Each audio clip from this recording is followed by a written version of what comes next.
अर्थमन्त्रीज्यूले चाहिँ गैर जिम्मेवारीपूर्ण जवाफ दिनुभएको थियो। के दिनुभएको थियो भन्दा यो कर चाहिँ अहिलेको सरकारले लगाएको होइन, विगतदेखि लाग्दै आएको कर हो। त्यही भएर चाहिँ अहिलेको सरकार चाहिँ यसको लागि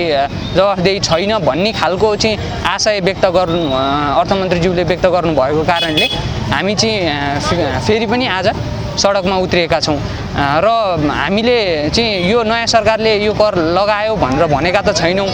तैपनि पहिलेदेखि चल्दै आएको कर पनि महिनावारीमा कहिलेसम्म लगाउने त भन्ने हिसाबले चाहिँ हामीले यो आज पुनः यसलाई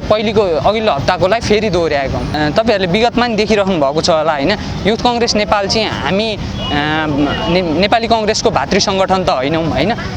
तैपनि हामी एउटा नेपाली कङ्ग्रेसको आस्थामा राख्ने सङ्गठन भएको कारणले गर्दाखेरि हामी सरकारलाई समर्थन गर्न त सधैँ तत्पर छौँ। तर पनि अब सरकारले कुनै पनि गैर जिम्मेवारीपूर्ण काम गर्छ भनेदेखि हामी तदारुकताका साथ सडकमा उत्रिन्छौँ र विगतमा पनि उत्रिएका थियौँ। हामीलाई चाहिँ अलिकति सिम्बोलिक प्रोटेस्ट गर्दाखेरि इफेक्टिभ हुन्छ नि भनेर हामीले सिम्बोलिक प्रोटेस्ट गरेको हो। विगतमा गरेका हाम्रो प्रोटेस्टहरूको पनि अब अन्य सरकार हुँदाखेरि भन्दा नेपाली कङ्ग्रेसकै सरकार हुँदाखेरि चाहिँ युथ कङ्ग्रेसको आवाज सुनिदिन्छ कि भनेर हामीले प्रयत्न गरेका हौँ र युथ कङ्ग्रेसले गरेको विगतमा गरेको प्रोटेस्टहरूको पनि फलदायी निर्णय आएको छ। जस्तै माइतीघर मण्डलामा त्यहाँ मण्डलालाई निषेधित क्षेत्र बनाउनु हुँदैन भनेर हामीले एउटा ज्ञापन पत्र बुझाएका थियौँ गृह मन्त्रालयमा। त्यसमा पनि अब सन्तुष्टजनक वक्तव्य आएको छ गृह मन्त्रालयबाट र हामी आशा गर्छौँ अब सरकारले यसमा पनि ध्यान दिनेछ।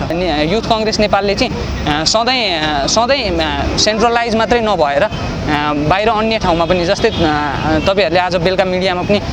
न्युज आउला होइन, आज हाम्रो कास्कीमा पनि प्रोटेस्ट छ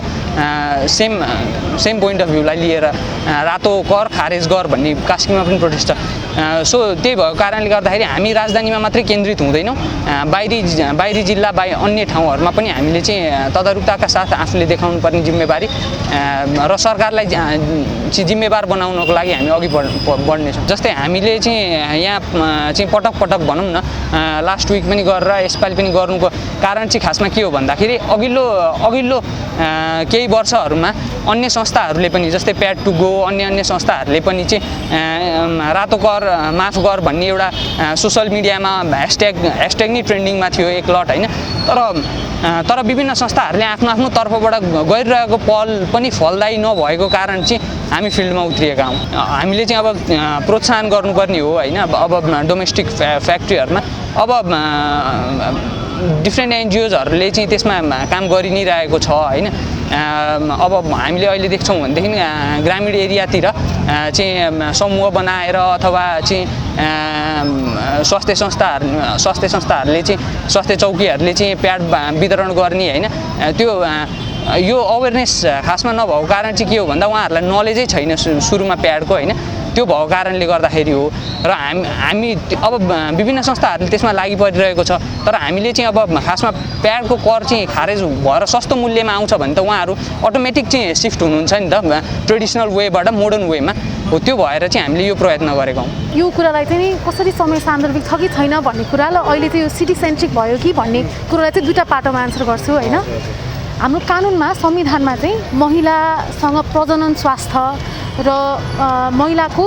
रिप्रोडक्टिभ राइटलाई सँगै गाभिएर मौलिक हकमा गाभ्यौँ होइन। सरकारले जब संविधान बनायो 2072 सालको ठुलो आकाङ्क्षा लिएर संविधानमा मौलिक हकमा महिलाको अधिकार प्रजनन स्वास्थ्य सम्बन्धी अधिकार राखियो। तर अवलम्बन गर्दाखेरि चाहिँ धेरै कठिनाइहरू अहिले पनि छन्। अनि एउटा ठुलो कठिनाइ भनेको चाहिँ महिलाहरूले सेनिटरी प्याड्स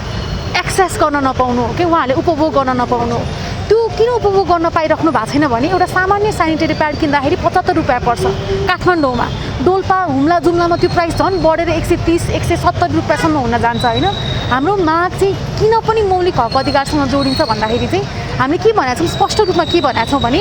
सरकारले अहिले भ्याटमा 13% लगाउँछ प्याडमा। सरकारले अहिले कस्टम ड्युटीमा जब बाहिरबाट आउँछ 15% लगाउँछ। त्यो हटाइदेऊ। त्यो हटाउने बित्तिकै नेपालमा चाहिँ नि जुन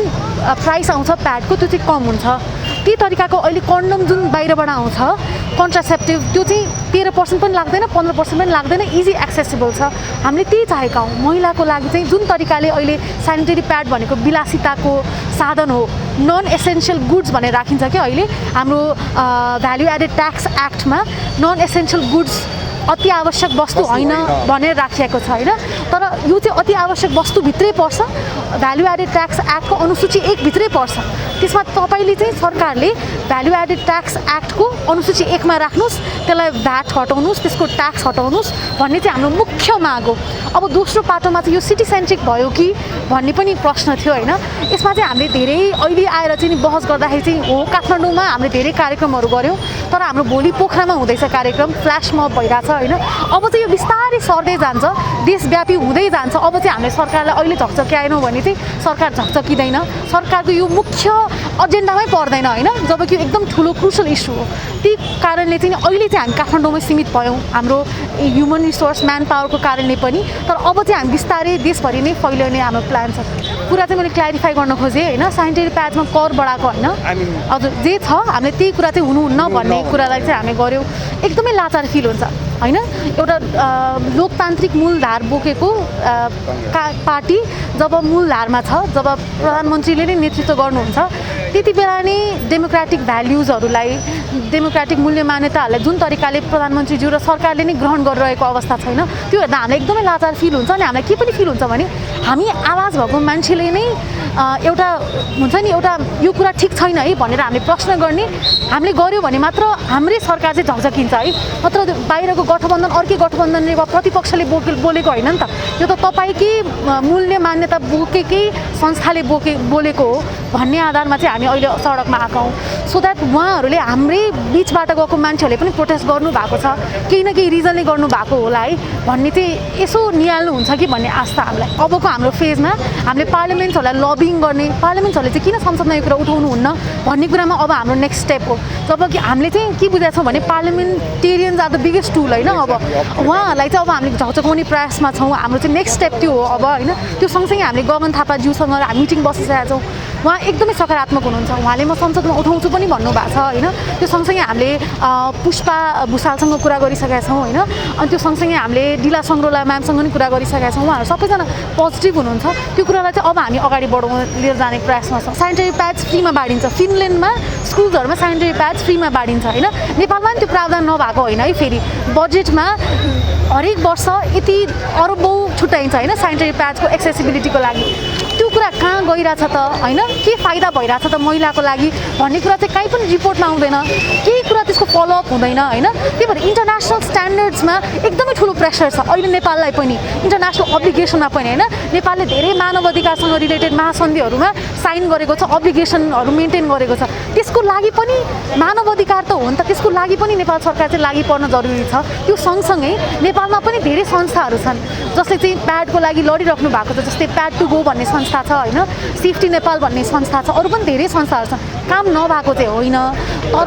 सरकारले चाहिँ यो कुरालाई गम्भीरताको साथ चाहिँ नहेरेको पक्कै पनि हो संविधान कहाँ लेखाएको छ मौलिक अधिकार हो भन्ने कुरा चाहिँ प्याम्पलेटमा रेडी गरेर अब चाहिँ हामी गाउँमा हुन्छ कि जिल्लामा हुन्छ कि क्षेत्रमा हुन्छ कि त्यो लेभलको अवेरनेस रेज गर्ने प्रोसेसमा छौँ तर तपाईँले पोइन्ट आउट गर्नुभएको कुरा एकदम ठिक कुरा हो है कस्तो मलाई फिल भएको थियो भने चाहिँ अब स्टन्टै भइदियो त हामी 200जना बोकेर लिएर आउँथ्यौँ होइन 200जना पनि बोकेर लिएर आएनौँ हामी 25जना छौँ who genuinely care about the issue है यो इस्यु छ एक्जिस्टेन्समा छ अनि यो एकदम इम्पोर्टेन्ट इस्यु हो भनेर जसलाई लाग्छ 25जना आउनुभयो होइन अनि मिडियामा कभरेज हुँदाखेरि चाहिँ के हुँदो रहेछ भन्दाखेरि चाहिँ मान्छेहरूलाई थाहा हुँदो रहेछ युथ कङ्ग्रेस नेपालको बारेमा होइन यो इस्युको बारेमा कि कोही हामीलाई युथ कङ्ग्रेस नेपालको नाम झल्काउनु थियो भने हामी